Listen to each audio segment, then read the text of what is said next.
Goeiedag julle, welkom by Afperiode. Geografie is op ons lysie vandag en ons gaan gesels oor 'n ruitnet. Soos julle hier kan sien. Dit is baie belangrik vir al die grade om hierdie werk te ken. So as jy nie verstaan nie en jy's graad 6, graad 7, verwys na hierdie video toe sodat jy daai hersiening kan inkry. Want dit is nie noodsaaklik vir die onderwyser om weer hierdie goed te doen as dit in graad 4 en 5 behandel is nie. En vir sommige van julle is dit nogal 'n moeilike konsep. Ek het vir julle verduidelik by die lengte en breedte graad video dat die aarde in blokkies verdeel word. Reg.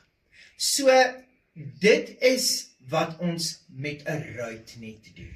Ons deel daai spesifieke bladsy waarmee ons besig is om te werk, wat dalk 'n kaart is, deel ons in verskillende blokkies. Goed. Dit is net makliker om iets te vind wanneer jy 'n ruitnet oor die bladsy sit. Met ander woorde, hoe vind jy dan wat? By 'n ruitnet word ons blokkies genommer in alfabet volgorde A tot D, A tot F, A tot G, afhangende hoe breed die bladsy is wat jy het of die kaart is wat jy het. As ook in nommers 1 tot 9 of 1 tot 10, afhangende hoe groot is die bladsy wat jy het. Reg, en dan werk jy met al twee jou hande. Een hand gaan na die alfabetletters toe en die ander hand gaan na die nommers toe. En as iemand vir jou gesê het, luister hierso, die straat Kudustraat is dalk in ruit nommer B4, dan moet jy na B toe gaan, jy gaan na 4 toe, en daar waar jou vingers by mekaar uitkom, dit is dan B4. Dan is Kudustraat daar binne.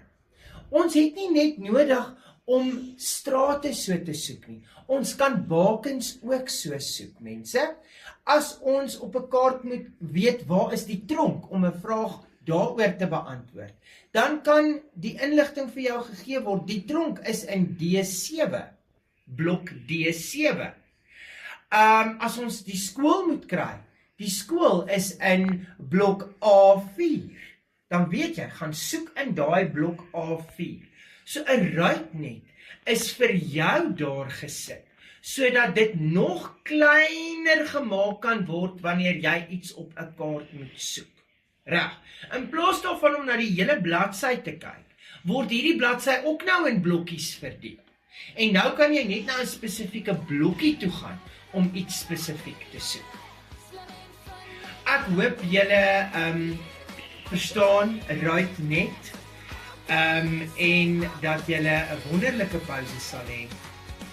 Ek sien julle die volgende afperiode. Totsiens.